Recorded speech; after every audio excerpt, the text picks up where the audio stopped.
Welcome to the Talking Shh podcast. That's right. We'll be talking about music, albums, live shows, bands we love, bands not so much. Again, we're talking shh. Join me, Scott Nokon, and Stephen James.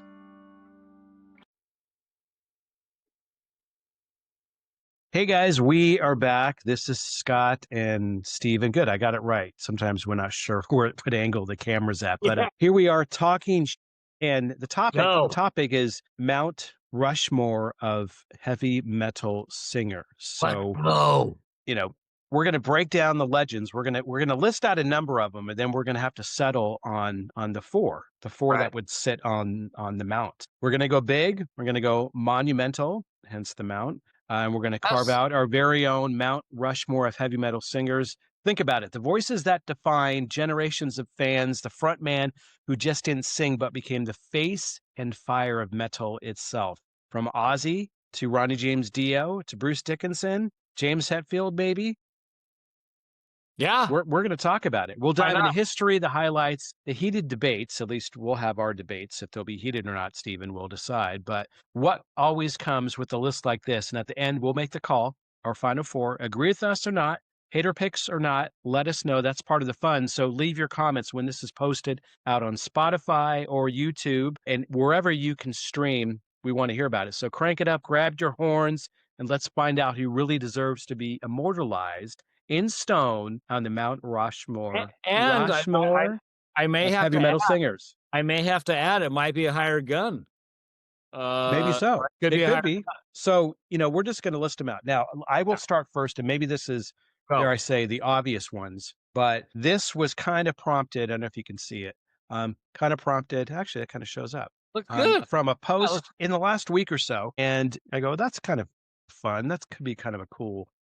I'll be grabbing the mute button, Stephen, because I'm still getting over something. I've been traveling a lot. When I sat down and counted, because I have to do that sometimes, I don't want to do too many things at once. But within a 12-day period, I was on 16 different flights. Holy crap. Yeah.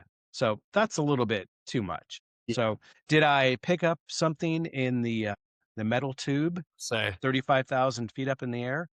Fair to say. Yeah, probably. I'm not saying I got anything in Florida or Atlanta. Nevertheless, but it's all over the place. Especially altitude when you're not feeling well, because the pressure in the ears build up and it's hard to alleviate that. Well, good thing it all happened once I was back.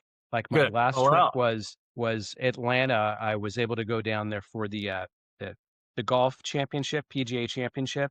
So flew on a Saturday, had a nice dinner, then went to the tournament on that Sunday. Kind of decked out. It was a work event through one of our kind of partner vendors, and that's as much as I'll get into that detail. But if somebody invites you to kind of the World Series or the Super Bowl of golf, and I've been lucky to go a couple times now, so it's cool and it's awesome. But that has nothing to do with the Mount Rushmore. Nice. Of heavy metal singers. So we're just going to get into it. So Stephen, like I said, being influenced, and we never get off topic slightly. I guess our off topic is the topic, right? It is. So in this picture on it, Bruce Dickinson, Rob Halford. You don't want to see those scores. Ronnie James Dio and Ozzy.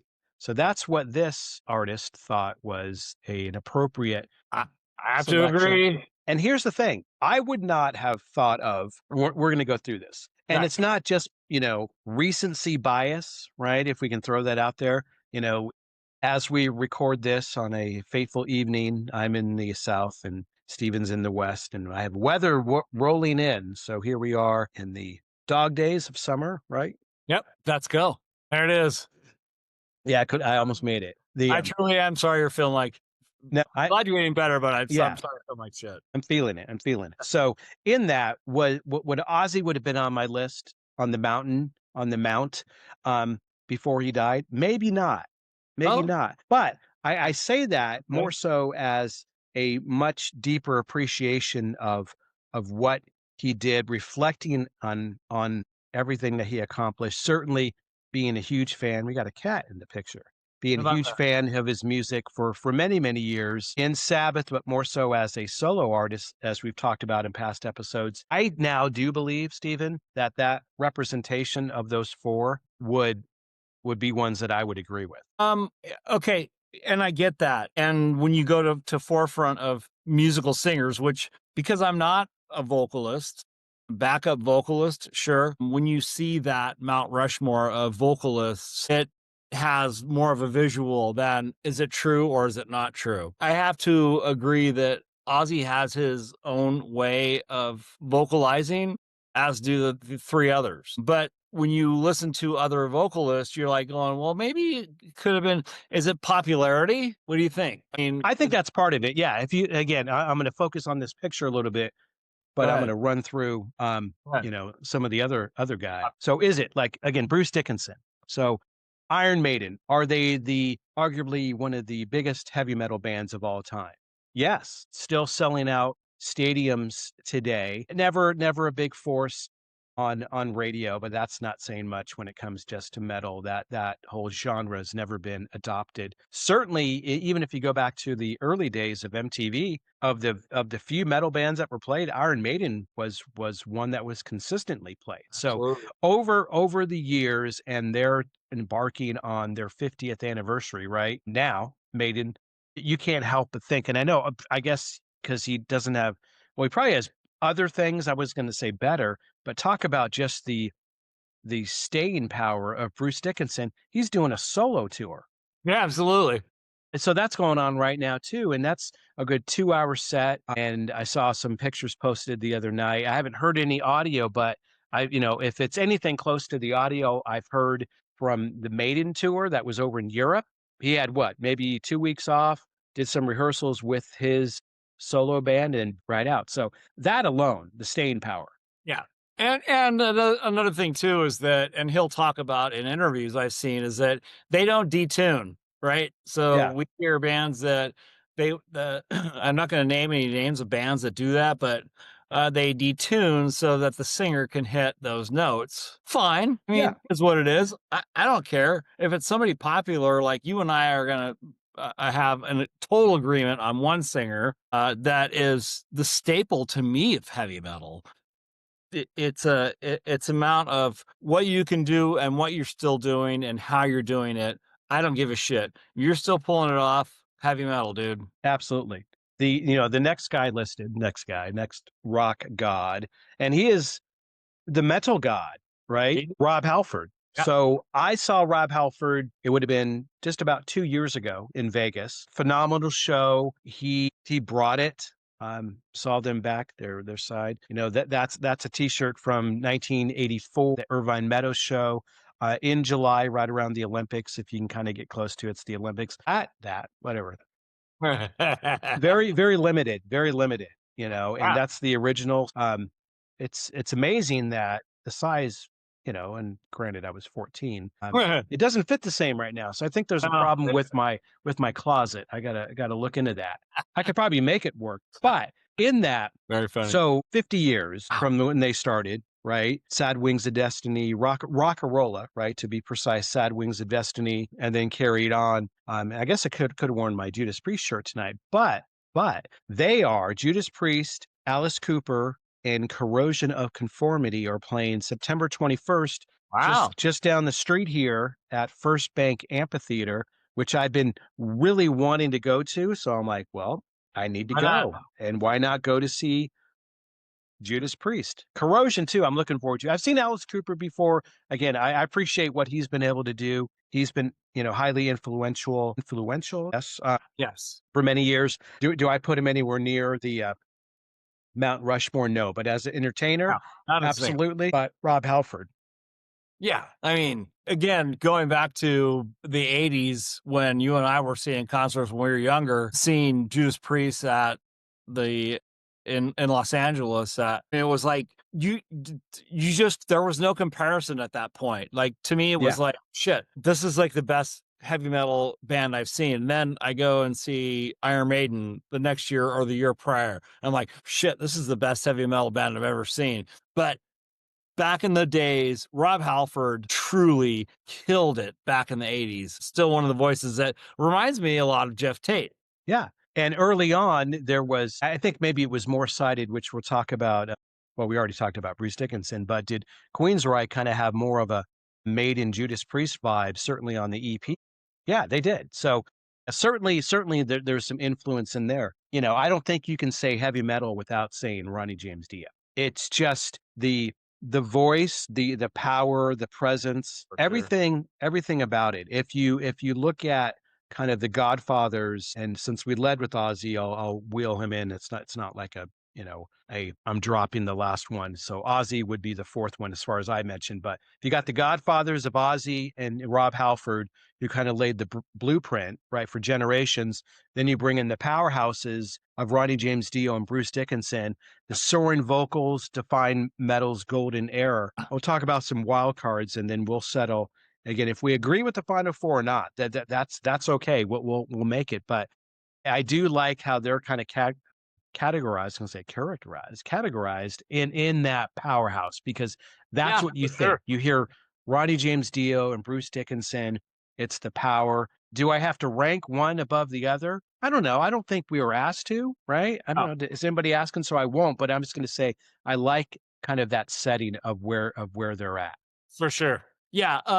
Again, and that Mount Rushmore, when you sent that to me yesterday, was actually poignant, because it feels to me to see the icons, right?